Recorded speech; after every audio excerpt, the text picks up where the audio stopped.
Today, the war in Iraq officially ended. Operation New Dawn is over. The U.S. military flag was lowered and packed up and retired in Baghdad. Just a few hundred people, including Defense Secretary Leon Panetta, were on hand to see it. There was a military band at the ceremony, but there was no parade, no celebration. What are the American lessons learned from our nearly 9-year, $800 billion war? A war that was started to rid Iraq of weapons of mass destruction that they did not have. What have we as a country learned about the price of preemptive war? What has the Republican Party specifically learned from the Iraq war and our experience there? We are not going to tolerate an Iranian nuclear weapon. I would respond with absolutely everything that the United States can put on the line. You cannot abide an Iran with a nuclear weapon. How do you prevent them from obtaining a nuclear weapon? Is it worth going to war to prevent that? If all else fails, if after all of the work we've done, there's nothing else we can do besides take military action, then of course you take military action. There are lots of things we can do to stop that program from moving forward, both from the standpoint of covert operations as well as, and I'm talking about actual operations within the country, to make sure that that program does not continue. Rick Santorum's consistency and courage on Iran has been a hallmark of why, if we do survive, it will be in part because of people like Rick who've had the courage to tell the truth about the Iranians for a long time. But push comes to shove, if what was between them and a nuclear weapon, or there was an uncertainty, required troops invasion, you'd do it. I can't live with the implications of not doing it. Whether it's diplomatic, whether it's economic sanctions, whether it's overt or covert operations, up to and including military action, we cannot afford to allow that madman in Iran to get his hands on a nuclear weapon. Period. Even if it started a war in the region, we cannot allow that madman to get his hands on a nuclear weapon. With the exception of Ron Paul, every single Republican running for president says that he or she would gladly consider starting another preemptive war in the Middle East. No problemo. Iraq's wrapping up today. They are ready to start the next war next door. This is the lesson learned for the Republican Party from the presidency of George W. Bush. Joining us now, New York Magazine writer-at-large Frank Rich. Frank, thank you for being here.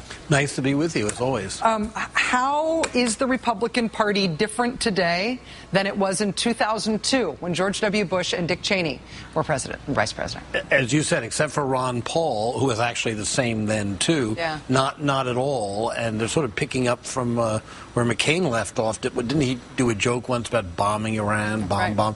And to me, it's just the most empty posturing. First of all, half of them don't know where Iran is. They're all listening to the same coterie of sort of neocon advisors and Cheney holdovers, and they're trying to posture just to show that they're strong. The one thing that they've learned nothing. They don't even care whether they've learned anything. And I think they're all talking through their hat, because one thing they should have learned is that the country did learn something. They don't want to pay for these kind of half-cocked misadventures that don't have any real basis or probable good outcome. Chris Hayes was just here, and he said something that stuck with me, which is that of the past decade, the Iraq War is probably the most salient political event in American history of the past decade. And 9/11 may have been the most salient event, but Iraq was the most salient political event. Do Republicans not believe that? Do they think that it did not, that what happened in Iraq doesn't require any sort of change in worldview or strategy? Do they not think it was important? Or do they just know that voters this year aren't going to be voting on foreign policy, so it doesn't matter, so just say what the last guys were saying?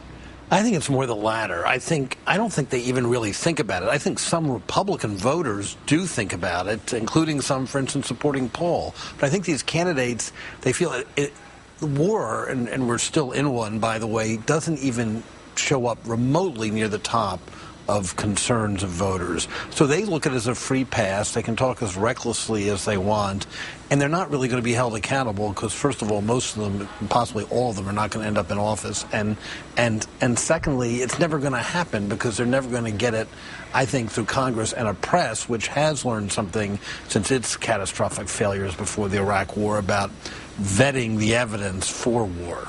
I wonder, I hadn't been thinking about it in these terms until you just said that, but I wonder if, with a horizon on Afghanistan right now that doesn't end this year or next year or the year after that, but not until the end of the year after that, the end of 2014, that's the horizon for leaving Afghanistan right now. Obviously, I don't think they're making decisions in Washington about the Iraq war mostly on the basis of what the political impact domestically of those decisions would be. I just don't hear that from Democrats in Washington when they talk about the war. But I think right now, if they were calculating the domestic political cost of ending the Afghanistan war, there would be none. I do not think that the Republican Party has either the credibility or the energy on foreign policy to resist the Democratic White House if they wanted to end the Afghanistan war sooner. Do you think that's true? I think that's true. I think they'd be pushing open an open door. I think that whole spirit has sort of leaked out of the Republican Party. And look, the prime movers of it have been disabled or moved. McCain is regarded as a crank. Lieberman is leaving. Lindsey Graham is not a major figure. Cheney is riding off more or less into the sunset, and his daughter is proving to be a poor understudy. So there's no there to this Republican hawkishness, and most of all, it isn't there from the voters. Yeah, voters have turned completely on this. The American public, I think, has learned a lot, even if some politicians in the Republican Party have not. I think you're right, too, that the media has learned a lot, too. I think that the media would be significantly more skeptical and less cheerleadery now than they were for any sort of new venture than they would have been in 2002, 2003. Look, yeah, almost every major news organization, including most major newspapers and television networks, went along with the WMD barrage of the Bush administration, fell for it, didn't vet it, buried stories challenging it, or actually helped further the propaganda. It didn't help any of them. It led to major meltdowns in some of these organizations. So it's in their best interest, not only their patriotic interest, their own selfish interest, to not make that mistake again. Before I let you go, Frank, I have to ask you, if you see the Newt Gingrich surge persisting, are you looking forward to the Santorum surge? Feels awful to even say. Or the John Huntsman surge? What do you think is going to happen?